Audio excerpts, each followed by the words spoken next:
Good afternoon, everybody. I'm Larry Jacobs. This is Pre-K-12 Education Talk Radio, and we've got a special time today. We're doing the show at 3 in the afternoon on February 8th because we have a guest who's talking to us from Europe. And she had to work this morning, so she got time tonight, and we'll probably had to put the kids to bed, maybe. Who knows? So we'll ask Michelle all about it. We're going to be talking today about her new book, which she wrote with Brian Deters, and Brian, her co-author, who's a social studies teacher in Morton, Illinois, which is near Peoria. Okay, he couldn't be with us today, unfortunately. Okay, and so we've got Michelle here, and Michelle, they wrote a book called, this is for Times 10 Publications, and they wrote a book which is called Preventing Polarization. It's all about teaching civics in classrooms today. And it touches on SEL, et cetera, social emotional learning, how that all comes together to prevent polarization. So we're going to have a wonderful conversation with Michelle in just a few minutes. We're going to archive the show over at ace-ed.org. Ace-ed.org is the home website of our American Consortium for Equity in Education, our new issue of the magazine. Equity and Access Pre-K-12. Just go over to ace-ed.org, click on the cover of our online journal. It's a good issue because it's all about all the Equity Awards winners.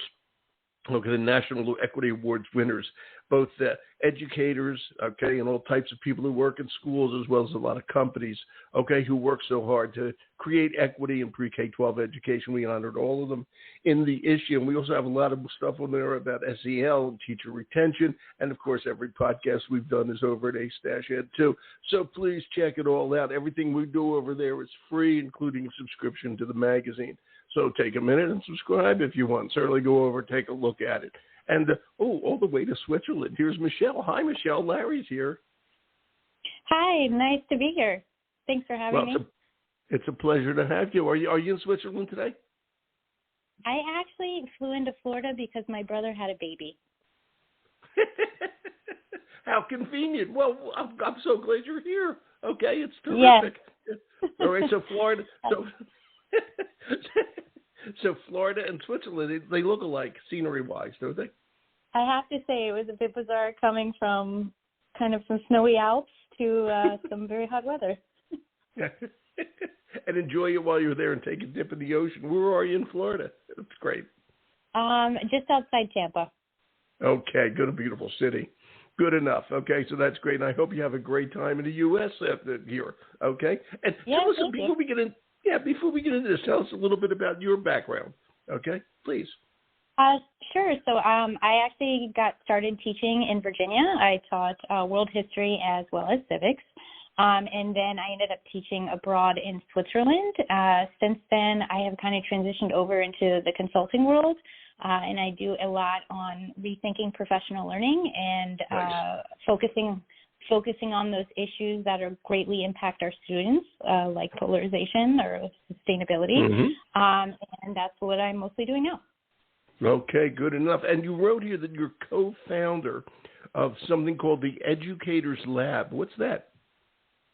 Yeah, so that's where we do a lot of the professional learning work. So I kind of consider myself a change consultant. We have another book called The Startup Teacher Playbook. I learned a lot because I kind of have a foot in the social startup world, if you will. So I've been able to learn a lot from that space and bring those methodologies back to teachers so that they can materialize the great ideas they have for the classroom.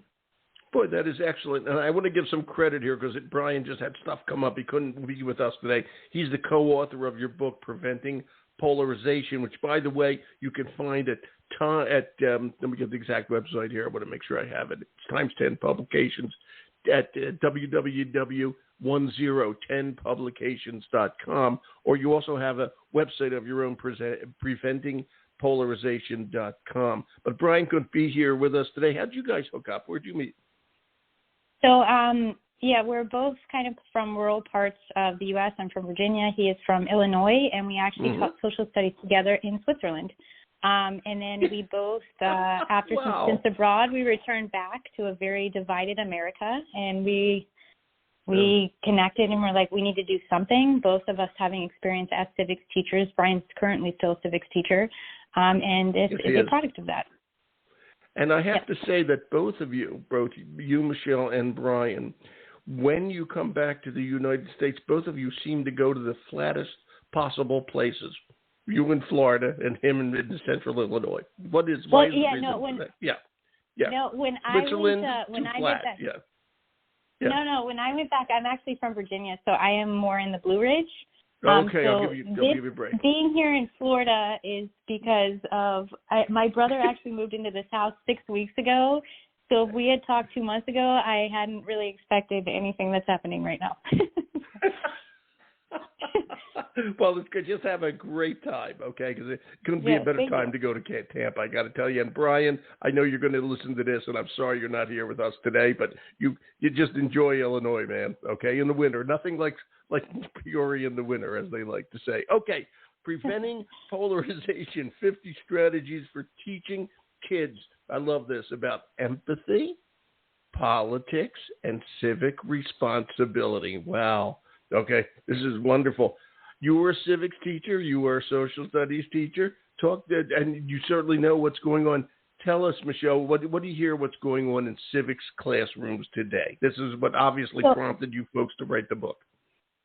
Yeah, it's actually not just civics classrooms. In doing professional learning, a disturbing amount of teachers have basically said they kind of feel like they have to walk on eggshells when facilitating conversations. That they're kind of discouraged from talking about current events and real-world issues. And, of course, I think there's no better, playground or practice field than the civics classroom. But, yeah, I just have heard from a disturbing amount of teachers that we're kind of avoiding or being discouraged from having really important conversations that our students want to have. And so that's kind of what also helped us to spark some of the ideas behind this book, so that we could start having some of these conversations, or bring to the table the importance of why these conversations need to happen, and why it's not acceptable to avoid them. Why it's not acceptable to just avoid them. Who do they say is creating the challenge? Is it the kids, or is it the administration? Is it the school board? Where do you see? Where's the focal point of the challenge here? And this isn't in the book, but usually when talking with teachers, I think they feel, not necessarily from the students, but from parents, from school board, from administrators. So it's coming from a variety of angles. I also think sometimes it just feels like, society at large. We have a lot of teachers leaving the classroom right now, and I think yes, we do. Overall, teachers don't necessarily feel valued, and I don't know if they feel trusted to do their jobs. And then I think specifically when it comes to civics, and I imagine this is true for other social studies subjects, the curriculum tends to be quite formal. I taught in Virginia, so my experience is there. And, we have the standards of learning, and it really focuses a lot on memorization.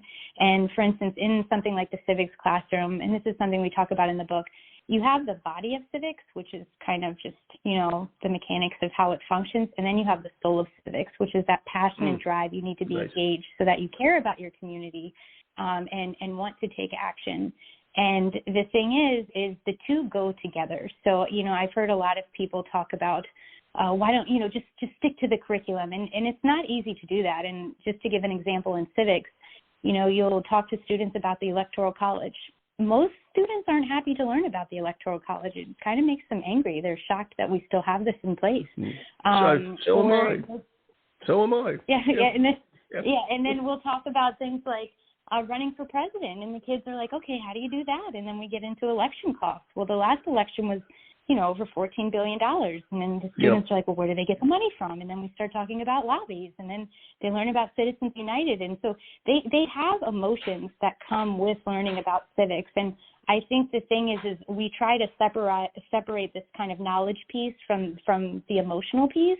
And this is kind of what sparked us to want to talk more about social emotional learning in terms of civics, because it is an emotional topic. And I think we need to be able to address that so that kids can talk about these things because they want to. Well, let's segue into that in terms of social emotional learning. And by the way, that's a wonderful point of view, how the polarization is a social emotional aspect of education.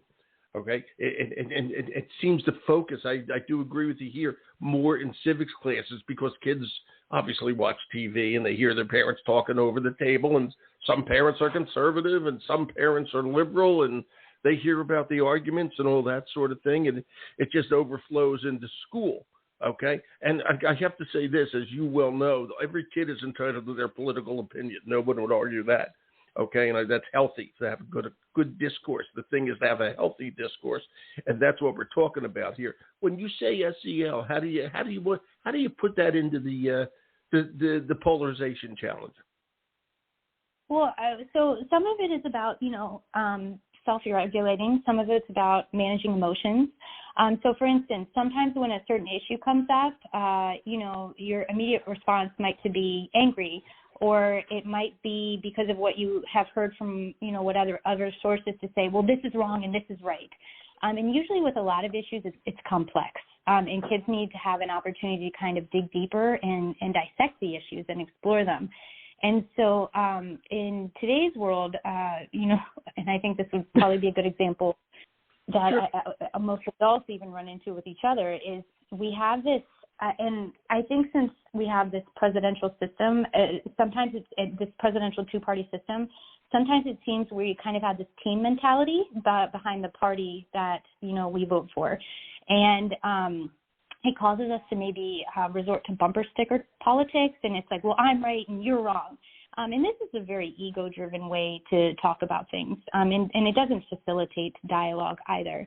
And so, for instance, social-emotional learning is necessary because we need to be able to take a step back, reflect on what our goals are. So, for instance, if we're talking about a public health issue, like when COVID, in the middle of the pandemic, I remember being kind of shocked because I felt like the conversation was like, okay, you need to pick health or wealth, and I'm like, but shouldn't the conversation be, how do we have a healthy population that maintains its livelihood? Shouldn't it be health and wealth? And so, when we go in and don't kind of reflect on our goals and what we want to achieve, we shut down the dialogue. And this is important, right? Like something like this is practicing humility of like, okay, I want my goals. I don't know what the right answer is, but I want to have a conversation so we can figure out what might be the best thing to do. And then I need to be open enough to kind of tolerate other people's, opinions or suggestions about the issue. But in this way, we can have a thoughtful dialogue and move forward.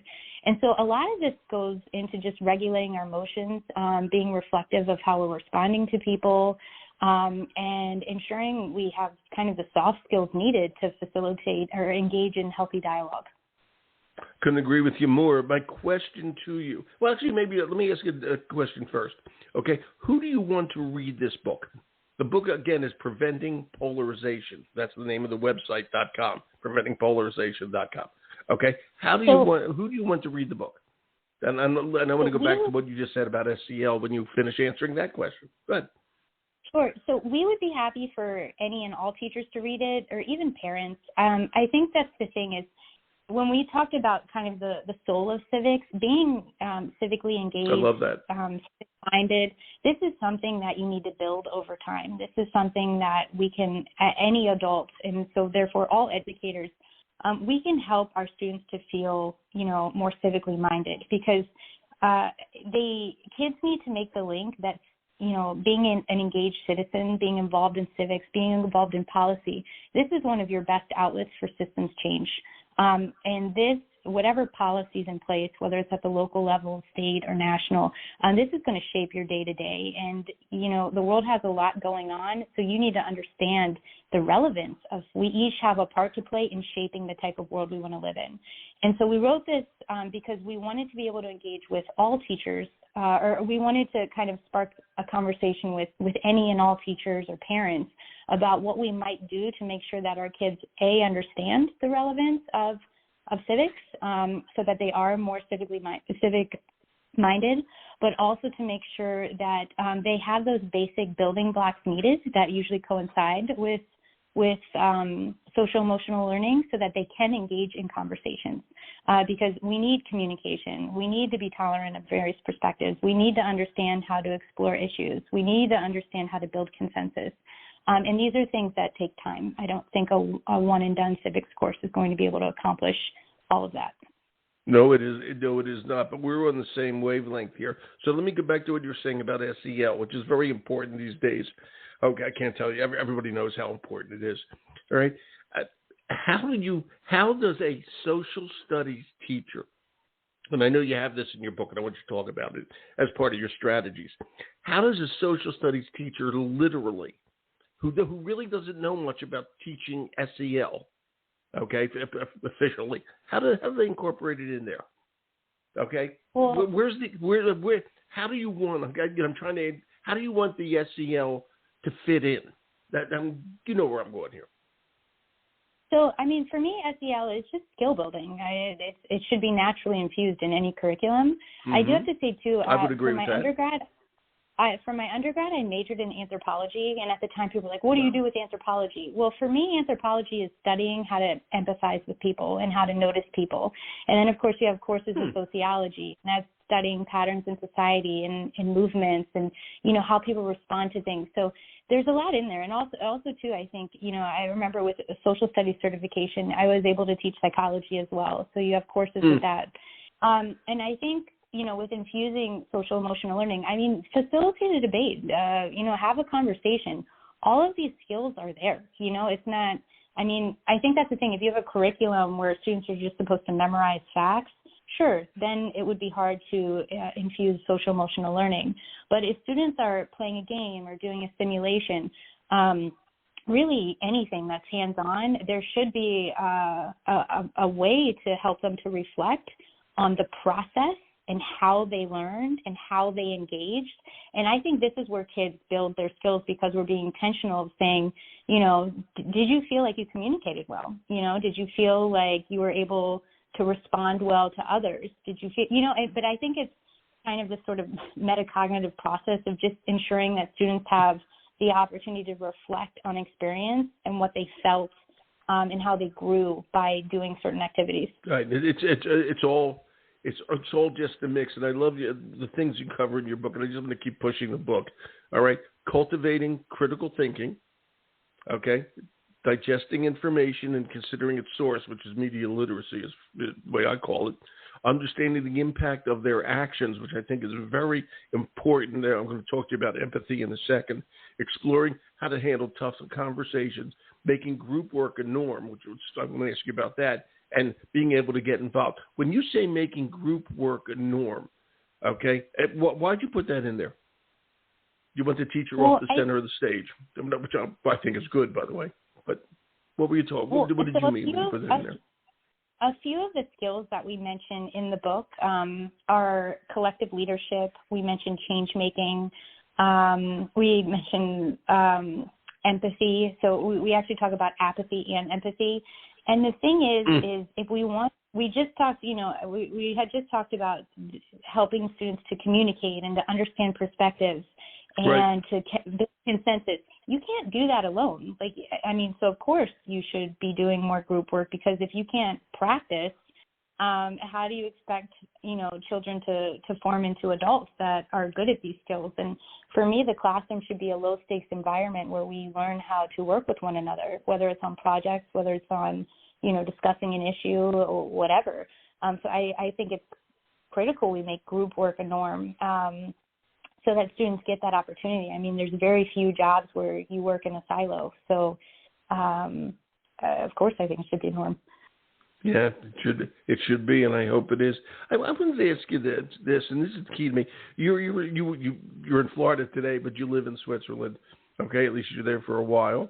And talk to me about the difference. You must see a difference. You must visit. Your kids may maybe go to Swiss schools. I don't know. Okay. Do you see the same thing happening about the polarization in the European countries? And you can use Switzerland as the example. So actually, I wouldn't use Switzerland as an example. So my girls do go to the public school in Switzerland, which is quite different than the system here. But I think that's a whole other conversation. Switzerland is one of the few countries with a direct democracy. So if there is an issue, people can get X amount of signatures, and there will be a votation to which people directly vote on if, you know, they want something passed or not. And so therefore people really dissected the issue, right? So it can be about, I don't know, do we want hormones in food, something like this. And people are really, it's one at a time, right? So people can really form an opinion on this. I mean, most countries have representative democracies. So the polarization isn't just happening in the U.S. I mean, you look at Brazil, Italy, France, UK. I mean, it's happening in a lot of places. So this isn't just an American issue. I think some of and we say this in the book, we didn't come to say why the polarization is happening everywhere. I think this would take years of research and data, but we do know that it's happening, and we do know that we need to try something because our kids are suffering. Like, our kids feel the polarization. They know it's tense. I think we kind of don't have the time, if you will, to get all the research before we try and help them. But that said, I think part of the reason we have polarization is, the world is changing very, very quickly, and it's hard to adapt, So I think that's causing a lot of problems with people just trying to figure out what's next. So, I mean, just to give climate as an example, I mean, the U.S. is very polarized on this issue. Yes, it is. I still have people that talk about, like, oh, it doesn't exist. And it's like, I don't know why this is still a conversation right now. I don't know either. I think that's the thing is, like, we don't get to choose what's happening in the world, and we need to respond to what is happening, which means trusting our experts and whatnot. But, and I think this is part of the reason why the polarization is happening, because the world's changing fast and we want things to move quickly. We have a lot of people that I think are being left behind or not considered, or who don't want to change. And so it's just this weird kind of conflict, I think, that's happening in a lot of countries where we're seeing more nationalism in places, and protectionism. So, yeah, I mean, that's probably not a sufficient answer, but it's one of those questions that's kind of so loaded you don't know where to begin. Yeah, it is. Yeah, where do you begin exactly? When you look at your book, do you consider your book an SEL book, a social emotional learning book, or do you consider it a book for history teachers? Where do you put it? Oh, no, definitely social emotional learning. I mean, it's not just for social studies teachers at all. I think a lot of the things that we talk about, too, like if you're an English teacher, even a math teacher, like let's say you talk about the value of stats or, exponential growth, something like this. There's a lot of, and especially in relation to current events and questions that kids ask, right. I think there's a lot of emotion behind things. And I think one of the other things, too, like we have a section on mindful information consumption. And at this point as well, we don't get to choose where students consume their information. So, for instance, if, they're getting stuff off Instagram, and maybe it's a meme, do they know how to dissect that? Do they know what's accurate, what's not? How do we help them to do that? Or if they're watching things on TikTok, right? Like, how are we helping them to know what's accurate, And I think this is something that all teachers are kind of struggling with, of dealing with this, this era of information overload. We have so much. Tech has disrupted literally everything. Students are getting information and ideas from absolutely everywhere. And I think a lot of this social emotional learning, this piece is impacting most subject areas. It's interesting. One of the reasons that public education was created in this country was to create good citizens. That was the purpose. They realized that if you're putting the vote in the hands of the people have to actually know what's going on. And so an education system started to get created, so that people did understand, which is actually, in my opinion, the reason they started the Electoral College, because they didn't think the people were ready yet. We're ready now, but we still have that stupid thing. Okay, it's just amazing. And what I love about your book, is that this is really what the essence of public education is about. It's about creating civic responsibility. Okay, yeah, we have to teach the 3 R's. Okay, yeah, we can do that. Okay, but the more important thing is to get kids ready to be good citizens of their country. All right, that's what it's about. All right, and this is what your book is about. It's about politics. It's about civic responsibility and the things we need to do in a classroom, to make that happen. All right, and that's why I think it's just so darn important. And your book is called Preventing Polarization. All right, it's not called Stopping Polarization. All right, because there is polarization now. Can we change what's there now? Okay, do you see hope that we can change things now, or is this going to take 5 or 10 years? What do you think? Oh no, this will take forever. Even preventing polarization, it's already here, you know. Yeah, it and is. So I think that's the thing is, but we need to try something. And so I think just looking at our own classroom, if you're only noticing that those extreme views are the only ones that are being discussed, I feel like when you talk to most people are somewhere actually in the middle. And I think people would feel better if they understood and we had more conversations about issues, about where we want to go as a nation. And I think that's the thing is, can we prevent it?